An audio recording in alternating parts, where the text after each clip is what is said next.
The summer sun was just beginning its descent behind the Dallas skyline, casting a warm glow over our home. I was sitting on the patio, the gentle hum of the city below mixing with the faint chirping of cicadas. My husband, Ryan, had just walked through the door, his usual distant expression lingering on his face. As I looked at him, I couldn't help but think of how different we were from when we first met. Hi, I'm Emma, and this is the story of how my life unraveled and reshaped itself. I'm 35 now, and I live in a beautiful house in Dallas, Texas, with my husband Ryan. We both work for the textile company founded by Ryan's father, a business that has grown from a small startup to a colossal $100 billion enterprise. It's a company that once seemed like a dream for us both, but the reality has been anything but.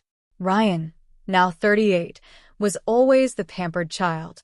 He had a gentle demeanor and a non-confrontational nature that made him seem ill-suited for the tough business world. I remember our early years together. He was charming and had a way of making everything seem manageable. I had my own career in finance, and while I was always ambitious and driven, Ryan was more laid back, content to let life take its course. Ryan's father, Richard, had built the company with sheer determination and business acumen. When Richard retired, the company was in a good place, but Ryan seemed more interested in enjoying the perks of his position rather than leading the company. He was honest about it. He admitted that if he took on the role of CEO, he would just be a figurehead. His lack of ambition started to wear on me, and I began to feel the weight of our situation more acutely. I had been working in finance for years before we got married, and my skills in managing money were something Ryan and his father valued. After Richard's retirement, I found myself increasingly involved in the company's day-to-day operations. It was a challenge I embraced, attending board meetings, making financial decisions, and gradually taking over many of the responsibilities. The board members respected me, and for a while, it felt like I was finally stepping into a role where I could make a real difference. Meanwhile, Ryan was distancing himself from the business. He spent less time at the office and showed little interest in its matters. His disengagement started to create a rift between us. Our conversations dwindled, and our home life became strained. It wasn't just about the company anymore. It was about our marriage, our life together. The contrast between my growing involvement and Ryan's growing detachment became a focal point in our relationship, and I felt like I was shouldering the weight of both our personal and professional lives. Then came the turning point, an event that shook the foundation of everything we had built together. One evening, Ryan came home with a look I had never seen before. It was a mix of guilt and resignation. As we sat in the living room, he hesitated before finally speaking. "Emma, there's something I need to tell you," he said, his voice faltering. "Sophie, your sister, she's pregnant with my child." The words hit me like a punch to the gut. I had always thought of Sophie as a younger version of myself, someone who looked up to me and whom I protected. The betrayal was not just about the affair, it was about the shattered trust and the betrayal of family ties. Ryan continued, "I want a divorce." The shock was overwhelming. Sophie was only 33, recently divorced from her wealthy and attractive husband due to her own infidelity. She had been struggling to find stability and had somehow ended up in a relationship with Ryan, whom she mistakenly saw as a powerful businessman. The reality was that Ryan had no real executive power in the company. I was the one who had taken over as CEO. I took a deep breath, trying to keep my composure. "Ryan, how could you?" I asked, my voice trembling with a mix of anger and sadness. "And you think you can just walk away from this?" He nodded, avoiding my gaze. "I'm sorry, Emma. I never meant for any of this to happen." As the days passed, I consulted with my father-in-law, Richard. He was a man of few words, but had always been a pillar of strength. When I told him about the situation, he was more concerned about the company's future than about Ryan's actions. He valued my contribution and leadership, and he encouraged me to stay involved in the business, assuring me that my role as CEO was secure. Sophie, eager to take my place, arrived at our home with an air of triumph. She was confident, almost smug, as if she had won a prize. "I'm ready to move in with Ryan," she declared. "I'll even offer to pay alimony. I'm taking over Emma's life." But the reality was far from what Sophie imagined. During the legal proceedings, it became clear that the house we lived in was owned by the company, not by Ryan's family. Sophie was shocked to discover that Ryan was just an advisor with no real power and that I was the true CEO of the company. As the sun set on that difficult day, I knew our lives were forever changed.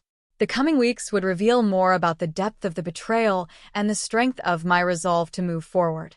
The journey was just beginning, and the future was uncertain.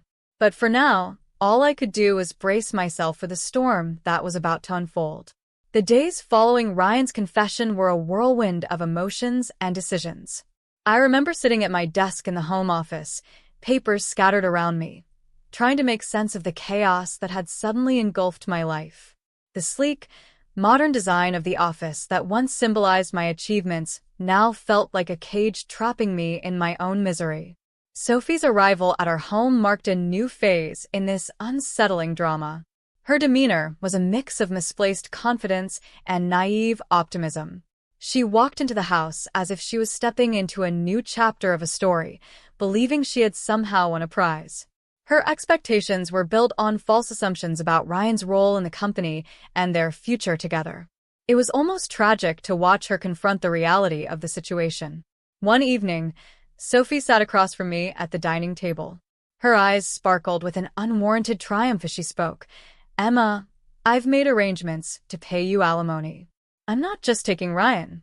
I'm taking over your life." Her words were like daggers.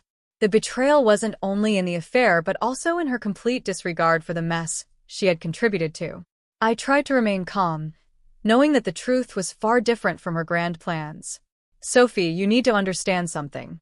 The house you're talking about is not just Ryan's. It belongs to the company. And Ryan has no real power. He's merely an advisor. I'm the CEO." Her face turned pale, and I could see the realization dawning on her. The veneer of her carefully constructed fantasy began to crumble as the truth hit her.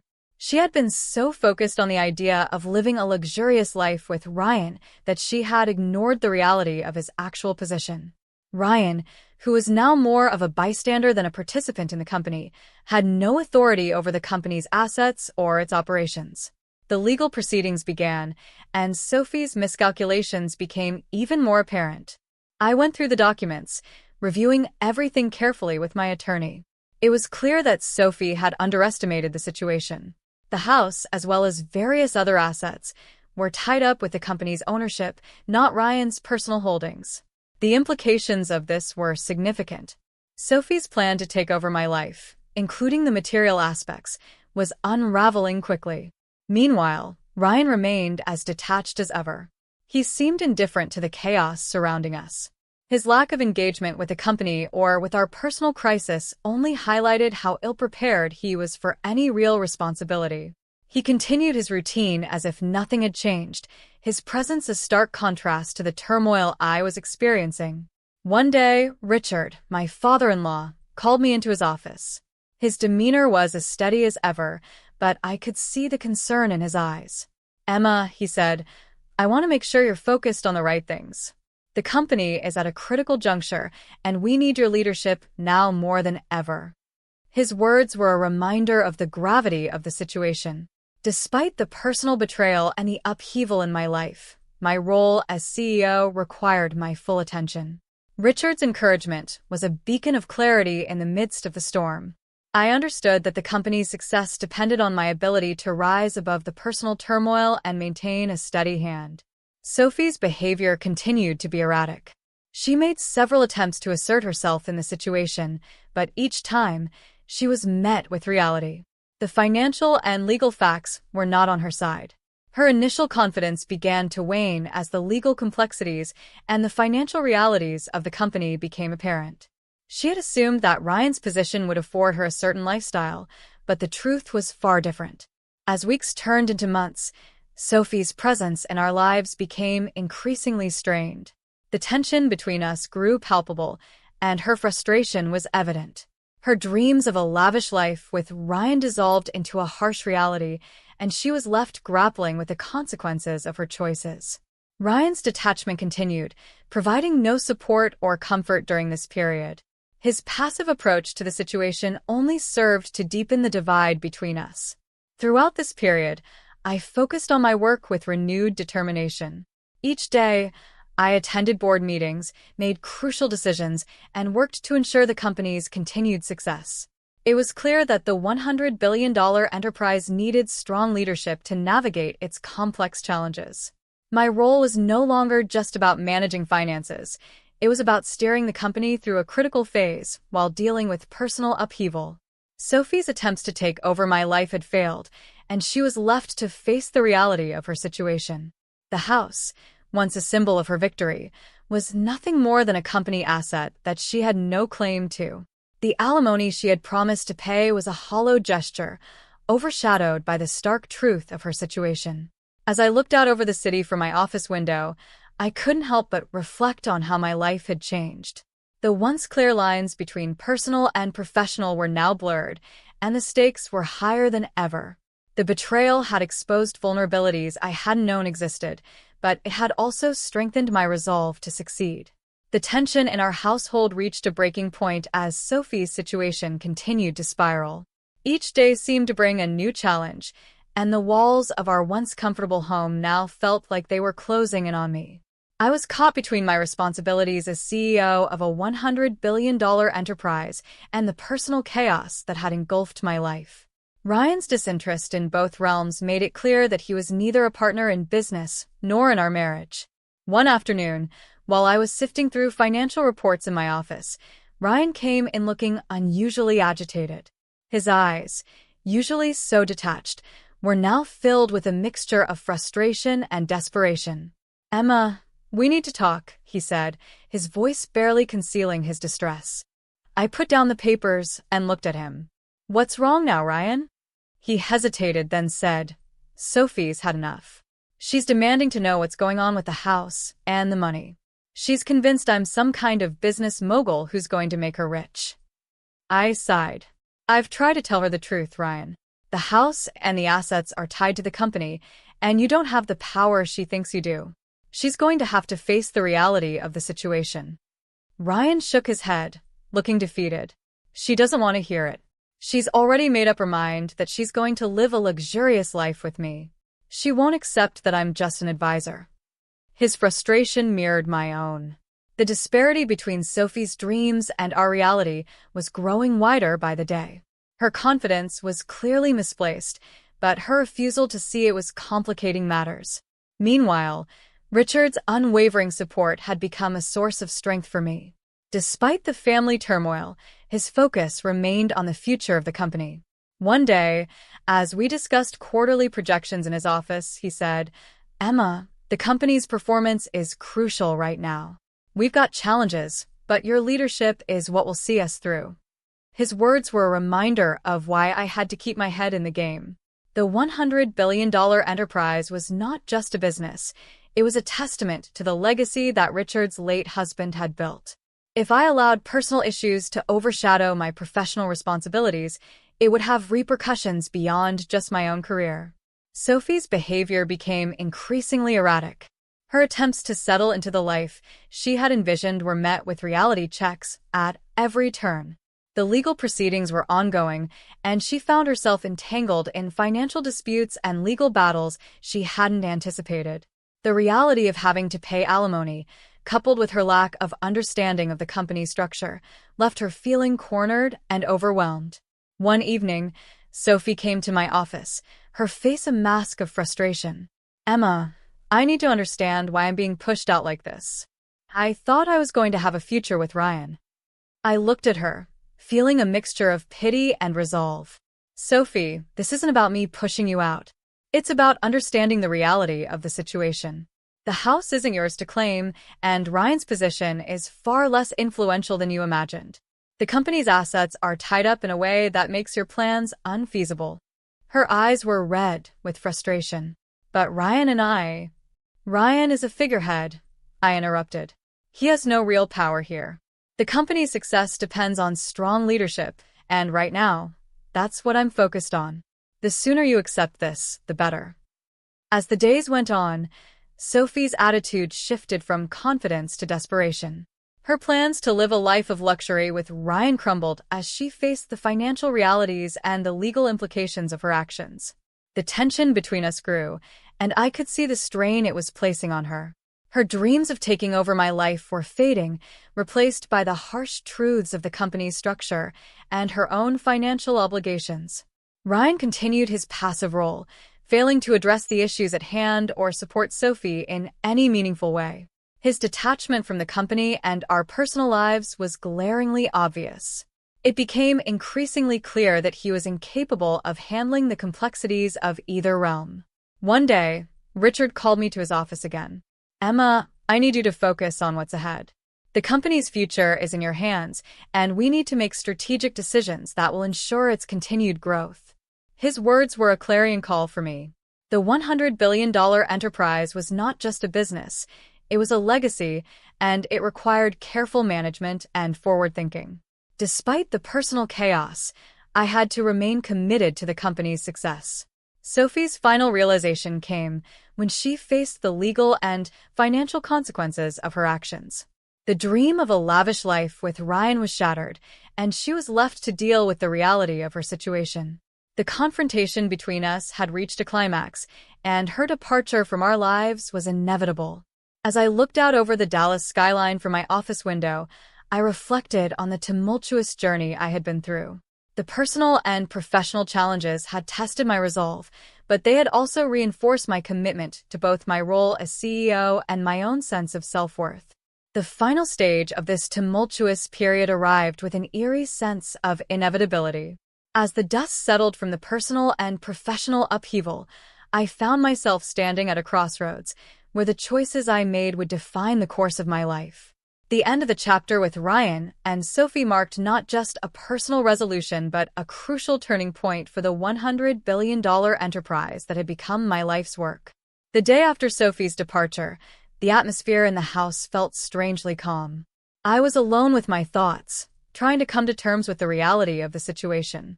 Ryan's indifference had been a constant source of frustration, but now it seemed to evaporate into the background noise of our fractured lives. He was a shadow of his former self, unable to take responsibility for his actions or show any genuine remorse. I made the decision to focus entirely on my role as CEO. The company needed me now more than ever, and my personal life had to take a back seat to the responsibilities I had taken on. Richard's words echoed in my mind. The future of the company was in my hands, and it was my duty to ensure it thrived. During the legal proceedings, it became clear that Sophie's initial confidence had turned into frustration and confusion. She had underestimated the complexity of our financial and legal entanglements. Her dreams of living a life of luxury with Ryan had been shattered by the harsh truths of the company's structure and her own financial obligations. The realization hit her hard. She was responsible for paying alimony to me, not the other way around. One evening, as I reviewed quarterly reports in my office, Richard came in with a somber expression. "Emma, I've been following the developments closely. I want you to know that your leadership has not gone unnoticed. The company's stability and growth are a testament to your hard work." I appreciated his support, but I knew there was still much to be done. The company's success depended on continuous improvement and strategic decisions. The $100 billion enterprise was not just a symbol of wealth, but a living, breathing entity that required careful management. I needed to stay focused and proactive, ensuring that we navigated the challenges ahead. Meanwhile, Ryan continued to drift aimlessly, detached from both the company and the life we once shared. His inability to face the consequences of his actions only highlighted his failure to take responsibility. It was clear that our marriage was irreparable, and I was ready to finalize the divorce and move forward. The final court hearings were straightforward. The legal system dealt with the matter efficiently, and the terms of the divorce were settled. I retained my position as CEO and received the alimony payments from Sophie, who had little choice but to accept the financial reality of her situation. As the dust settled, I made a conscious decision to leave the personal chaos behind and focus entirely on my career. The company needed stability, and I was determined to provide it. I poured my energy into strategic planning, ensuring that we capitalized on emerging opportunities and addressed potential challenges head-on. One afternoon, as I walked through the company's headquarters, I reflected on the journey that had brought me here. The challenges I had faced, both personal and professional, had tested my strength and resilience. The betrayal and indecision had been difficult to navigate, but they had also highlighted the importance of self-reliance and personal growth. The company was thriving, and I took pride in knowing that my leadership had contributed to its success. The $100 billion enterprise was not just a financial achievement, it was a reflection of the dedication and hard work that had gone into building it. I had learned to balance personal sacrifice with professional ambition, and I had emerged stronger for it. The story of my life over the past months had been one of upheaval and transformation. I had faced betrayal from those closest to me, but I had also found clarity and purpose in my role as CEO. My journey was a testament to the importance of taking responsibility and navigating complex family dynamics with strength and resolve. As I looked out over the city of Dallas, I felt a sense of fulfillment and accomplishment. The road had been challenging, but it had also been a powerful reminder of the importance of personal growth and self-reliance. The future was bright, and I was ready to continue leading the company with the same determination and commitment that had carried me through this tumultuous period. The final chapter of the story was not just an end but a new beginning. I had faced the consequences of indecision and betrayal, and I had emerged with a renewed sense of purpose. The journey had been long and difficult, but it had ultimately led me to a place of strength and clarity. As I moved forward, I was ready to embrace the challenges and opportunities that lay ahead, confident in my ability to navigate them with resilience and grace.